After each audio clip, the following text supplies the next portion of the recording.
Right.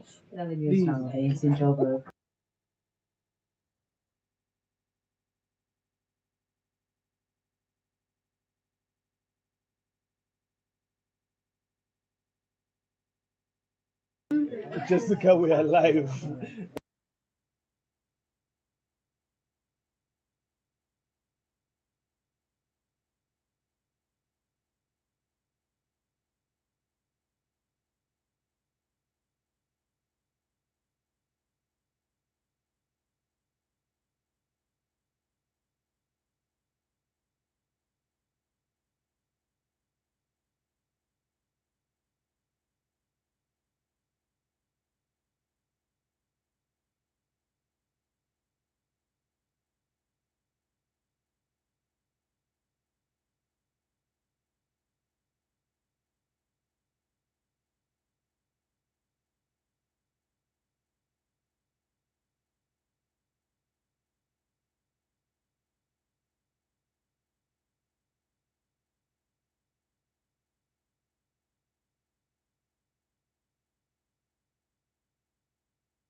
And certainly, I think it's going to be a colorful conversation in studio.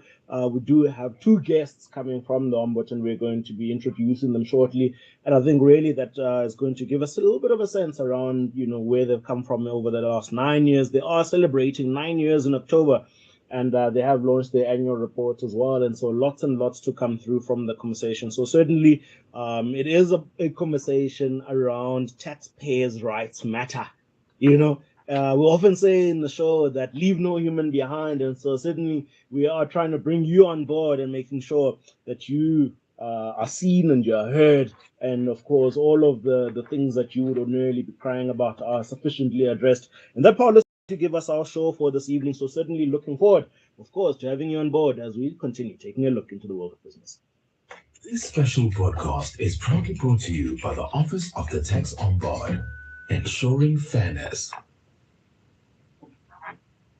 11 minutes after 7 o'clock, and as you heard, ensuring fairness. And who do we have in studio? We've got Prof. Thabo Legwaila, who is the Acting Tax Ombud.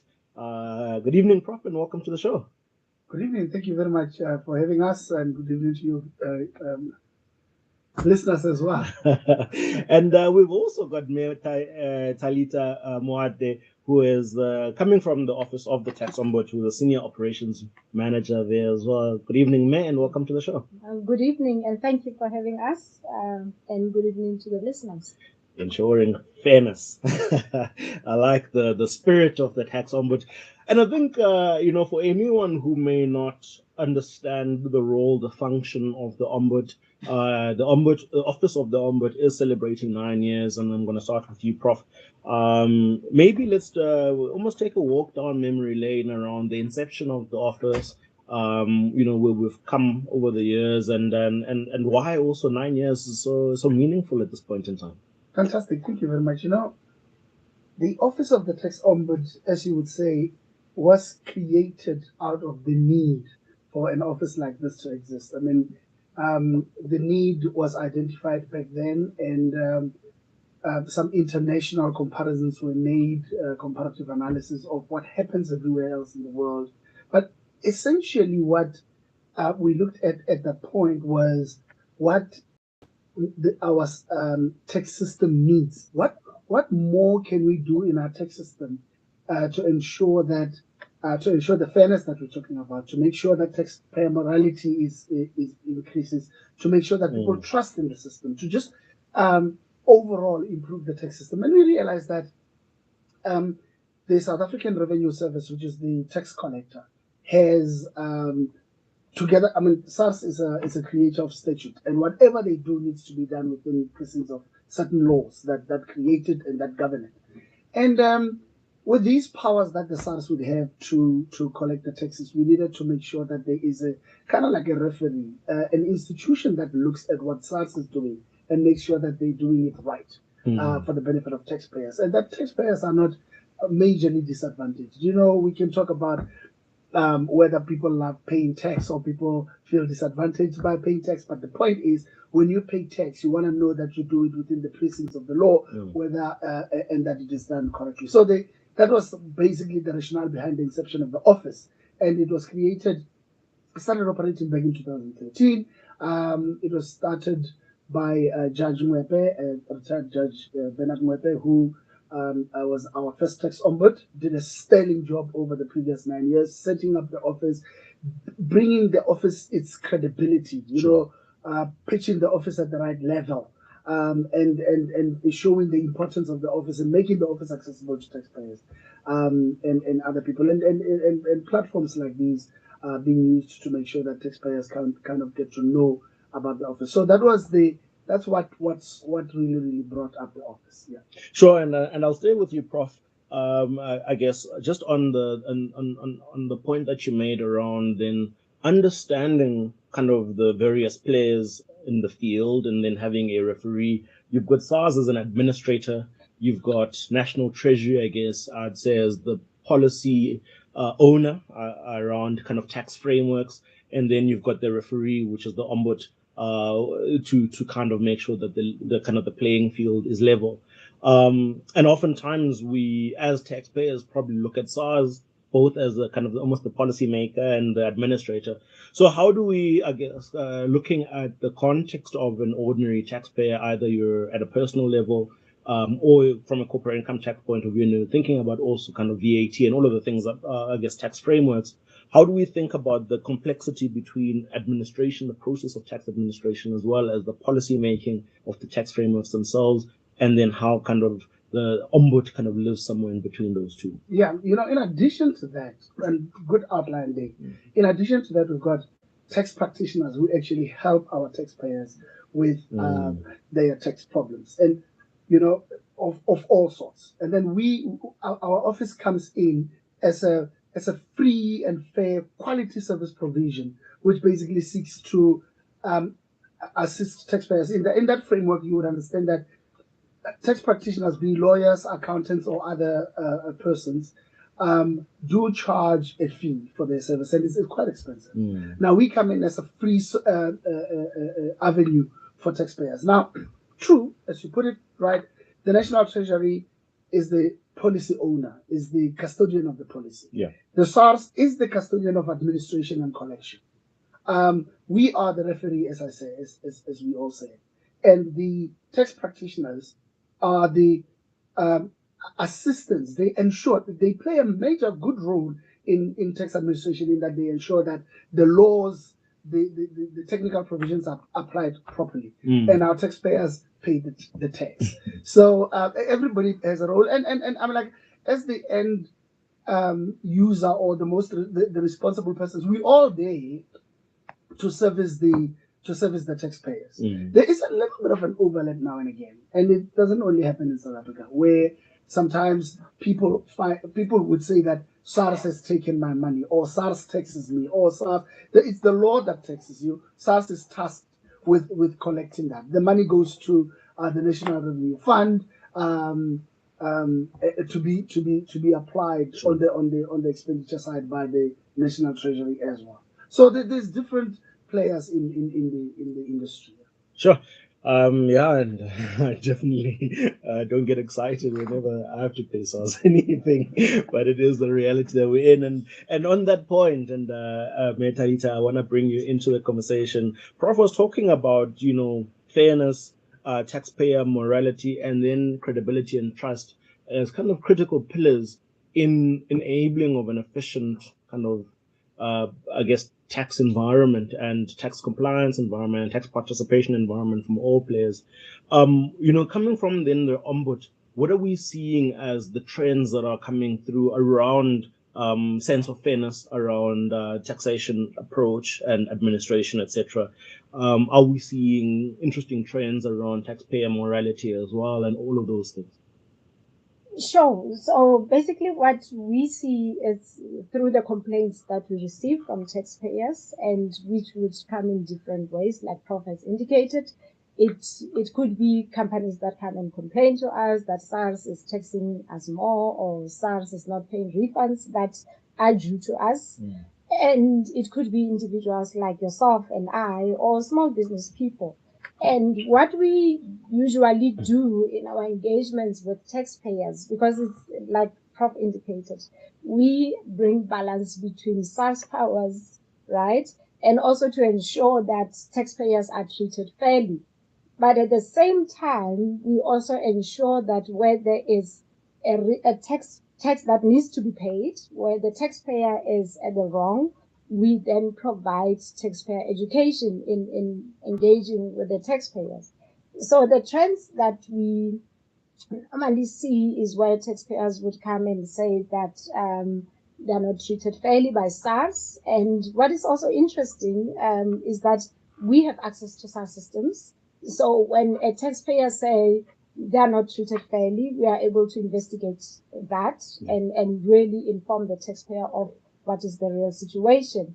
And where we find that SARS is at the wrong, then we would make a recommendation to SARS as to how to resolve the matter.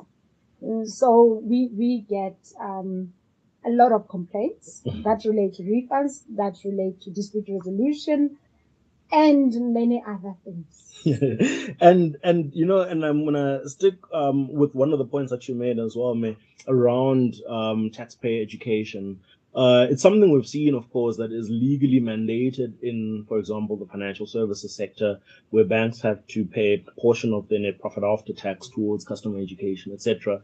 But often what we're seeing is that the level of application of that education doesn't actually have that much efficacy because it's not doing much for financial inclusion, for understanding of products, etc.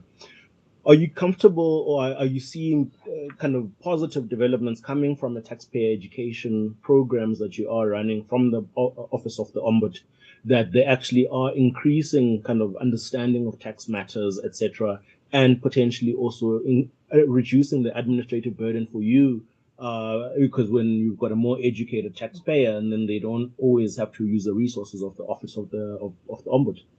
Okay, we need to separate or differentiate between two taxpayer education that is provided by SARS, which really it is within their mandate to do so and educate taxpayers about the basic tax payer education. What is tax? When do they need to pay tax? How they pay tax? How you calculate that? That falls within the SARS mandate. But the taxpayer education that falls within the Office of the Tax Ombud, it's us educating taxpayer about the role of the tax ombud, Okay. The mandate of the tax ombud, and with complaints that they would have lodged with us, because we have noticed that the majority of ordinary taxpayers do not understand the basic things that they need to do, right, in terms of tax. For example, if you are aggrieved with the assessment that SARS has issued to you, we get taxpayers who come and complain to us at the Office of the Tax Ombud that I'm not happy with SARS saying I owe them this kind of money. But in terms of how it should be done as per the dispute resolution process, right? Like Prof said, tax is law. So there's a legal process that needs to be procedural process that needs to be followed. So when we say to them, we cannot review your complaint because you have not done these following things within SARS that you are supposed to procedurally follow. That's how we provide them with education. So that's, but obviously we provide them with the services of the Office of the Tax Ombud, the mandate of our office, which really is to review and address complaints by taxpayers. But there's also processes that taxpayers need to follow before they come and lodge complaints with the Office of the Tax Ombud, which is what we will then educate them about. For example, they first have to lodge complaints with SARS complaints management process before they come to the Office of the Tax Ombud. Sure. For our listener, we are in conversation with Prof. Thabo Legwaila, who is the Acting Tax Ombud. And of course, also we are in conversation with Mayor Talita Moade, coming from the Office of the Tax Ombud, who is a Senior Operations Manager. We're going to go for a quick ad break, and we'll pick up the conversation in a second. Sure.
Minutes after 7 o'clock, our listener. As I said, we are in conversation. Hashtag taxpayers' rights matter.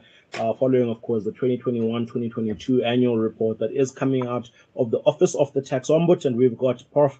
Thabo Legwaila, who is the acting tax ombud at this point in time, and May Talita Moade, coming also from the Office of the Tax Ombud, who is a senior operations manager. And we are, I think, spent a little bit of the earlier part of the conversation looking at the mandate of the office, looking at issues of administration and that versus vis-a-vis policy.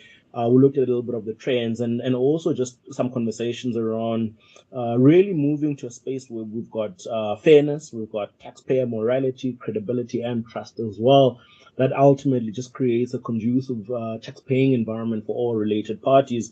And Prof, I'm going to bring you back into the conversation around, I guess, particularly, the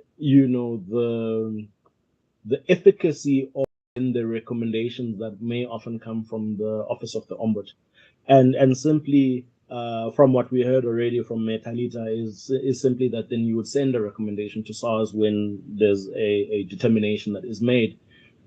Is that legally binding? If it is or isn't, and what is the framework that informs the extent to which we see the Ombud interacting with all the parties as well? Yeah, fantastic. Maybe just to answer that question, maybe let me give you a little bit of background as to how do we get finally to a point of a recommendation. So we get to a recommendation on a case that we accept. So a case needs to be a complaint, needs to be within our mandate, and the taxpayer needs to have gone through the steps that they need to go through before they come to us. So our mandate specifically refers to complaints that the taxpayers may have with regards to that relate to procedural, service, or administrative matters. It has to be one of those three.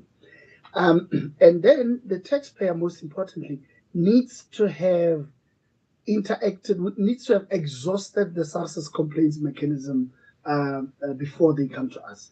So, firstly, a taxpayer needs to fall within that mandate: service, procedural, or administrative. A taxpayer cannot come to us and say, "My name is Sifiso, I don't want to pay tax." You can't do that. That is a policy issue. You cannot come to us with an issue that is now before a court. You often hear people, when people don't want to comment about something, they always say it's sub judice. I'm not going to talk about that. We can't deal with that as well. But then the taxpayer needs to have exhausted the SARS's internal complaints mechanisms before they come to our office. Now, when they come to our office, then we accept their matter. We look at where the problem is, who did what, who needed to have done what. Sometimes we would say to the taxpayer, you need to go back and do X, Y, and Z, what SARS says you should do. For example, if SARS should submit additional documentation, submit that additional documentation. On the other hand, if the SARS did not follow process, we're able to go back to SARS and say, SARS, stop the collection, for example, and follow the process. I'll give you an example with third-party appointments. Third-party appointments are a drastic measure that the SARS can take where you don't pay your tax, you get a demand from SARS to pay, you still don't pay. At some point, SARS is allowed by law to actually call your bank or write a letter to your bank and say, Bank X, give us 100,000 from this taxpayer's account without letting them know. They should not know. Pay us as SARS. And the SARS does that. SARS is entitled to do that, but they need to follow process. If they don't follow process, we've had instances where we went to SARS and said, pay back the taxpayer. Not that they don't owe the tax, but you as SARS should have followed the processes. Now, those recommendations, like when we say to SARS, pay back the taxpayer, it's a recommendation. The SARS looks at that and decides whether they're going to adopt it or implement it or not, right? Fortunately, we are at a point where SARS implements about 98% of our recommendations. You would understand that because of the 98.7. So they recommend they implement about 98% of our recommendations, which is a great achievement. Because of the 2% that they don't, they still have to come back to us and explain to us why they don't. And if we are not happy about that, we can actually escalate that to the minister. So it's a it's a very successful system that we use once we accept a matter and we get to the point of making recommendations to get 98%. I mean, if your child gets 98% in mathematics or any subject, you'd be elated. They're right? underperforming. Where's the other 2%? But is there a legal framework that informs then the possible escalation insofar as possibly the office of the Ombud is more comfortable with the responses that have come from SARS in order to deal with that issue, Prof? Yes, the law allows us to actually escalate that to the minister, and then the SARS would be accountable to the minister, as you would understand. The commissioner and the tax ombud ultimately report update. Yeah, by the mandate. Our listener, we are certainly going to continue with this conversation right after our news break. And as I said, is that it is hashtag taxpayers' rights matter.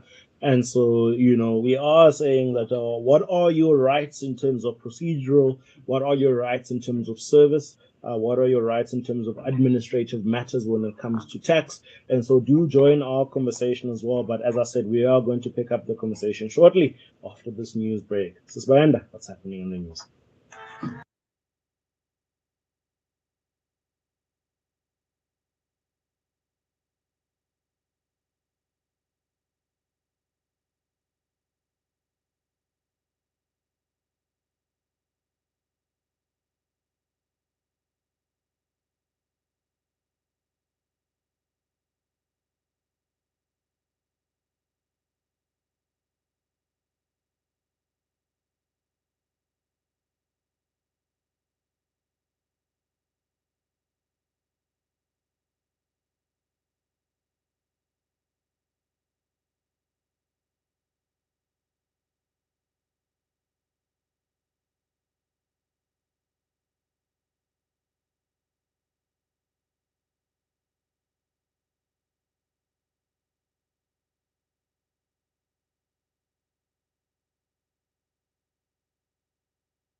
35 minutes after 7 o'clock, power listener, and we have in studio Prof. Thabo Legwaila, who is the acting tax ombud. They're joining us in studio, as well as Metalita Muade, who is also coming from the office of the tax ombud, who is the senior operations manager, really talking about hashtag taxpayers' rights matter, and a couple of reflections, of course, around everything that is coming out of the 2021-2022 report, annual report, and then really, I think, just addressing a couple of things around the function of the ombud, and some of the things that have, of course, come through as pervasive issues in one shape or form. We were having a bit of a chuckle just before we went into our news break with the Prof, really talking about that they've got a good gentleman and gentle ladies agreement with SARS that sees about 98.7 of the complaints really, I think, recommendations rather adopted by SARS when there is a recommendation that does come from the ombud. But one of the conversations that we then wanted to get into is that, well, what happens to the 2%? And do people understand that 2% sufficiently? So, Metalita, maybe to bring you back into that conversation and help us understand that 2%. Okay, so what is important is, remember, when taxpayers come to complain with the Office of the Tax Ombud, they are agreed, right? And we will then send recommendations to SARS on how to implement or make a correction of what they would have done incorrectly, right? But for SARS to be able to implement the recommendations of the tax ombud, they need sometimes to engage taxpayers. For example, a taxpayer would say, SARS has not paid my refund, and SARS says, but we have asked the taxpayer to come and update the banking details. So if you do not come and update the banking details, SARS would not be able to implement our recommendations. Sometimes SARS would go and do a physical verification at the premises where taxpayers, for example, are operating, depending on what the situation is. And some taxpayers, from the complaints that we have dealt with, would not even open the gates for SARS auditors to come and do the physical verification. Now, how do we expect SARS to implement the tax ombud recommendations if taxpayers are not cooperative? So it is important for taxpayers who lodge complaints with the Office of the Tax Ombud and those that really do dealings with SARS to be cooperative with SARS, because that is the only way that their matters will be resolved quicker. Taxpayer Neville would play nice with the other kids so they can play nice with you too. Prof, and I'm going to come back to you around particularly some of the other things that are interesting developments, I guess, globally, which is kind of this digital world that we are seeing. And it's got implications for the relationship a taxpayer has got with other tax practitioners. It's got implications for these auto-filing things that are happening now on our behalf, and makes it difficult to come back and undo the auto-file, kind of, and all of these things. Yet on the other side, it's got kind of productive contributions in the kind of the tax management, tax administration process as well.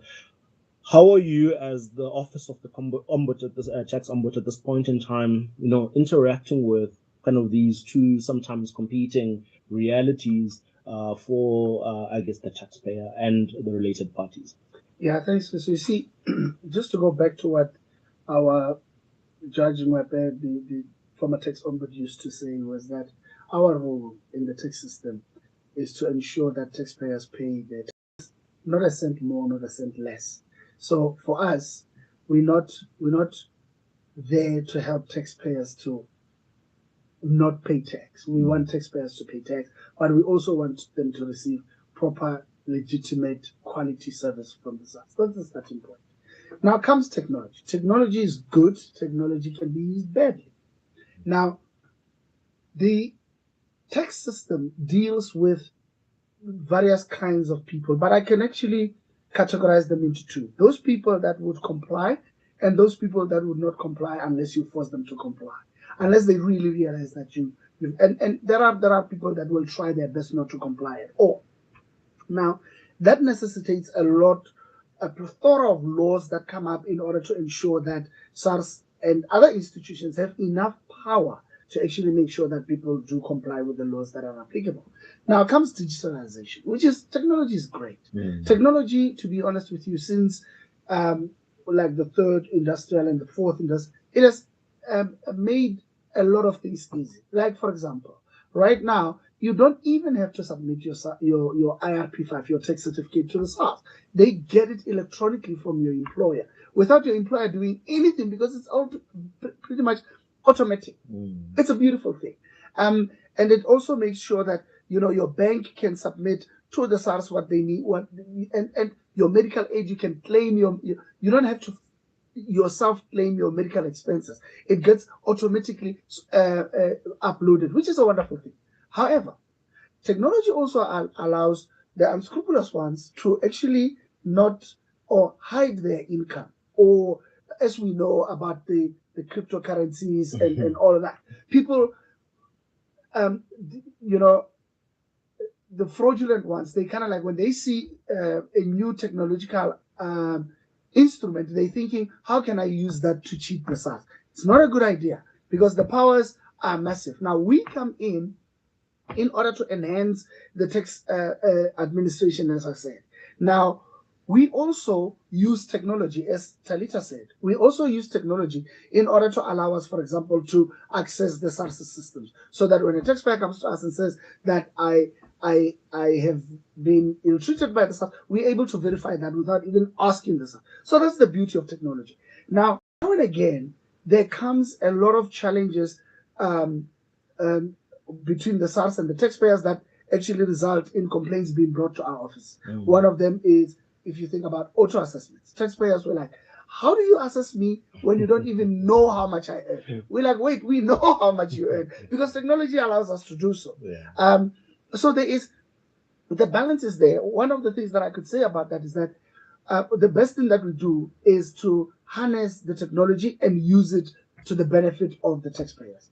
But also, honestly, we do not want taxpayers to use technology in order to defraud the tax system or cheat the tax system. Absolutely. Power listener, do join this conversation. Call us on 0861 987 000. You can also tweet us at PowerFM987. Tweet me at Sifiso_Skenjana.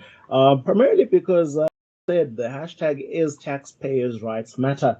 And so if you are at this point in time going through a process of also understanding or not understanding what are your tax rights at this point in time, and also maybe what are the channels of recourse that you may have, I think it is an important opportunity that you can take advantage of at this point in time, while we do have senior management coming from the office, really, I think, giving us all the reflections that we certainly need to have in terms of understanding everything that we need to understand around the function of the Office of the Ombud, as well as really understanding exactly what does it mean and how does it translate into our rights as taxpayers. And so, as I said, that number is 0861 987 000 to also join the conversation.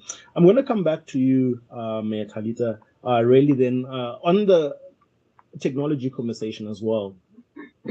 We talking now initially, I guess, technology in the process of tax filing, insofar as it's an enabler, as well as it fast tracks what would have been administratively cumbersome for a person to do their tax returns. But at the same time, the Office of the Ombud operationally needs to embrace technology from a receiving complaints, management complaints, channeling complaints, this and that, and all of those things. How are we thinking about the capacity building programs that would be necessary or are currently in place in the Office of the Ombud that leverage also technology as an enabler to more quickly deal with some of these complaints? But so as you might not be aware that we only have an office in Pretoria, right? And yet we service all taxpayers of South Africa. How do we achieve that? It's like Prof said, with technology. So what we have done over the years, because when we started, we were using manual systems in terms of how we manage our complaints. We used to post to people complaint forms when they wanted to lodge a complaint with us, and even fax, at one stage, or people would come and collect them from our office. But with improvement in technology, now you can just lodge a complaint from our website at the click of a button without having to print anything.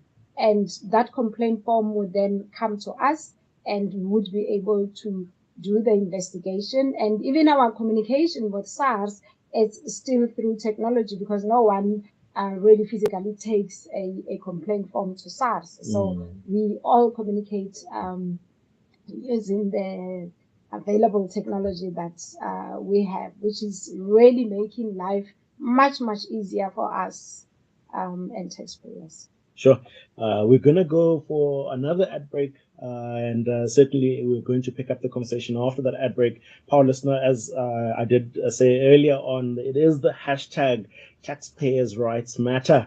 And so your rights matter as a taxpayer. And certainly I think where you do have a lack of clarity around your rights do come through. We are in studio in conversation with Prof. Thabo Legwaila, who is Acting Tax Ombud, as well as Ms. Thalita Muade, who is Senior Operations Manager, also coming from the Office of the Tax Ombud. Keep your mind on the money.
Minutes after 7 o'clock, Power listener, we are having a special conversation with the Office of the Ombud, and it is hashtag taxpayers' rights matter. Also reflections, of course, on the 2021-2022 annual report that has come out of the Office of the Ombud. The Office of the Ombud is 9 years old, almost a teen at this point in time, but it's there in those naughty years of 9 years old, and we are celebrating their birthday as well at this point in time.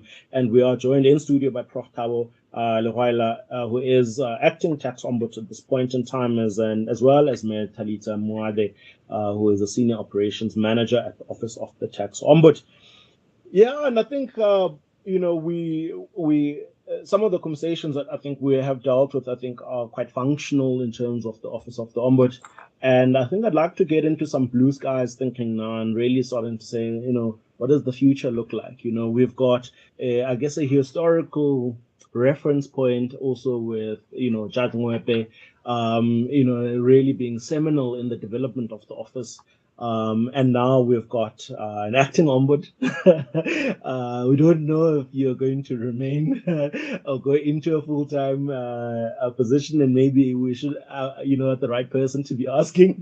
But it really, I think, is a forward-looking view around the Office of the Ombud as well, and especially while you are in that office in your capacity as acting ombud, Prof. What are you seeing as kind of the blue skies thinking for the office? Yeah, fantastic. Thank you very much. I mean, I think from where we come from far. We've achieved a lot. And when you have achieved a lot, going forward, you kind of like wonder, is there more to be achieved? I mean, I'll tell you this, that the creation of the office was a lot of work. To get the office to where it is now has been quite a lot of work. We receive at the moment about 17,000 contacts per year from taxpayers. Sure. You can imagine. I mean, that is a huge number. We receive about over 3,000, just about 4,000 complaints from taxpayers, and we accept and resolve about 1,500. There are those that we don't accept because primarily because taxpayers bring them to us prematurely. But and that still tells you that there's a little bit of education that needs to be done in that regard, and that is what we were talking about. The education that needs to be done is basically to just make taxpayers aware of what do we do, when can they come to us, and that is continuous, because the number of taxpayers increases. We get new taxpayers in the system. You don't want, like, as I say, the complaints that we receive, it's more like somebody breaks their leg and then they go to an optometrist. It's like, unless you really want to say, I don't see where I broke it. But the point is that there is that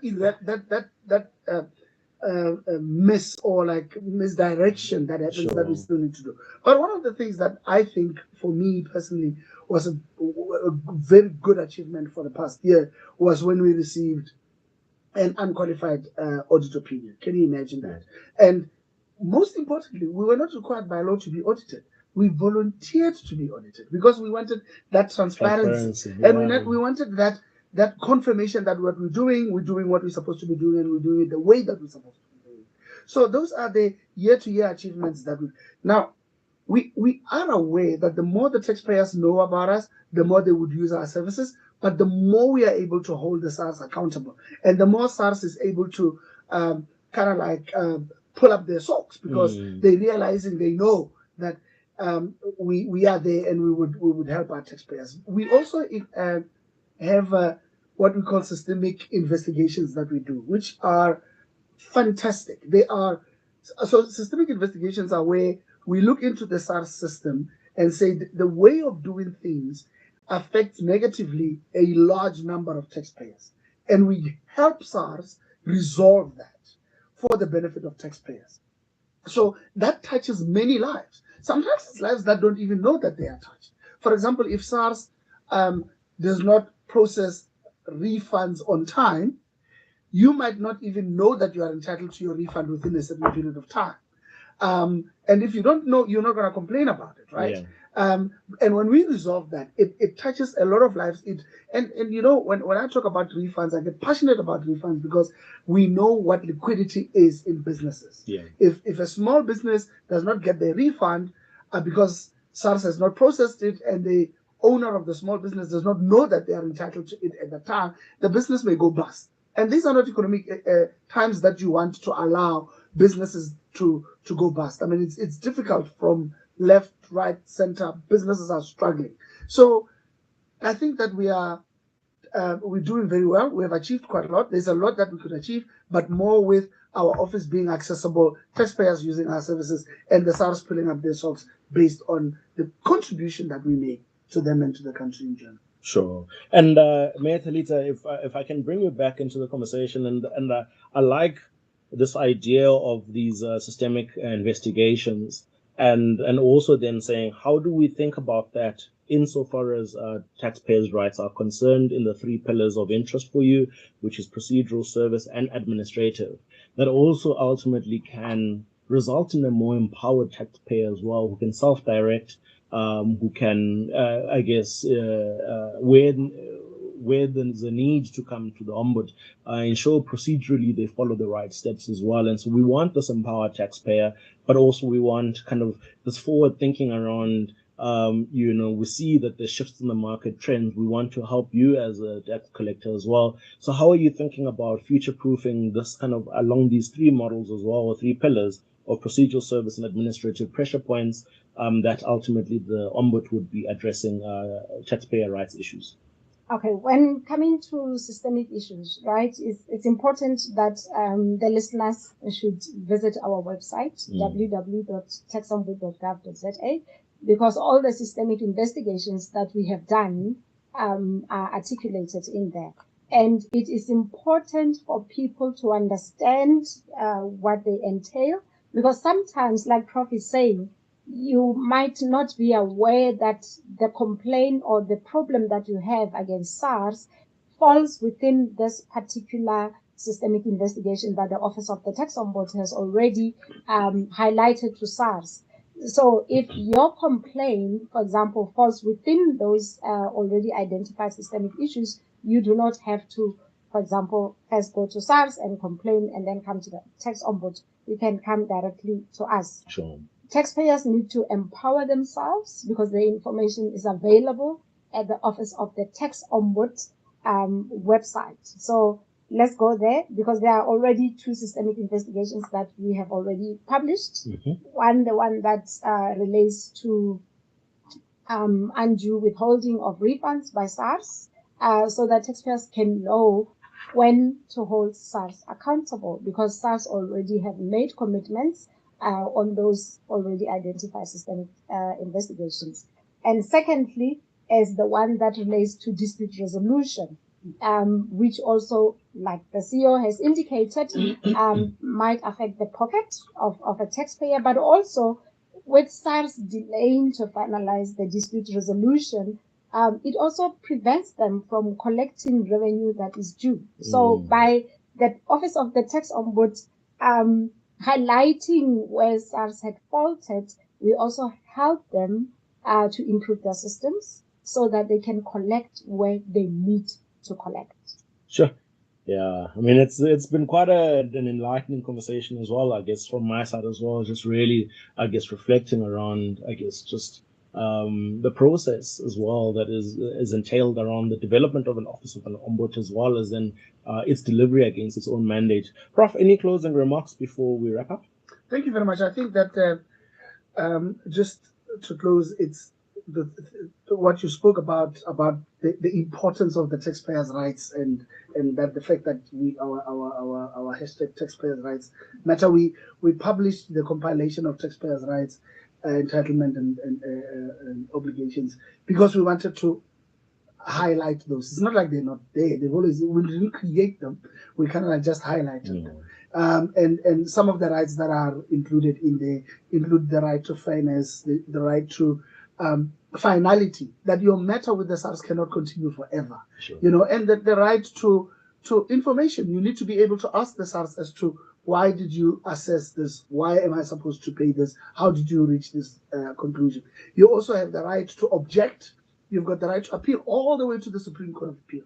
But taxpayers have a free and fair quality service in the Office of the Tax Ombud when they find that procedurally, administratively, or service-wise, they have not been treated well. And we will always be there to help the taxpayers. It's our passion. We do it with excellence at all times. It's their passion. They do it with excellence at all times. Prof, thank you very much for joining us and wishing you a lovely evening further. Thank you very much. Mayor Talita, thank you for joining us and wishing you a lovely evening further. Our listener, that was Prof. Thabo Legwaila, who is Acting Tax Ombud, as well as Mayor Talita Muade, who is the Senior Operations Manager at the Office of the Tax Ombud. Cause hashtag taxpayers' rights matter. This special podcast.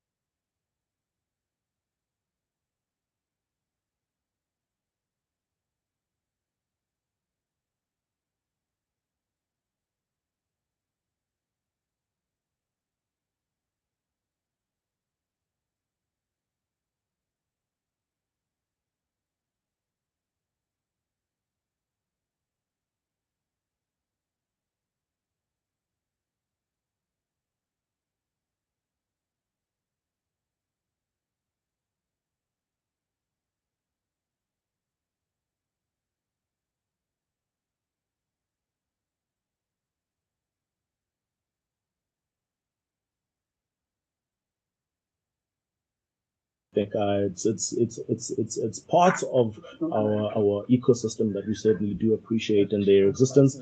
And so yeah, it brings us to the end of our show for today. And as always, power listener, we appreciate you joining with us as we continue taking a look into the world of business. But at this point in time, it is good night and goodbye. Kamalam de Sifiso Skenjana, Swakulu, so Chengus to Gamatonel Mabonilla, Empunzini, Katuza, Patikatu, Katu. Our business was proudly brought to you by AXA. We do more so you can. Fantastic. No, thank you very much. Thank you.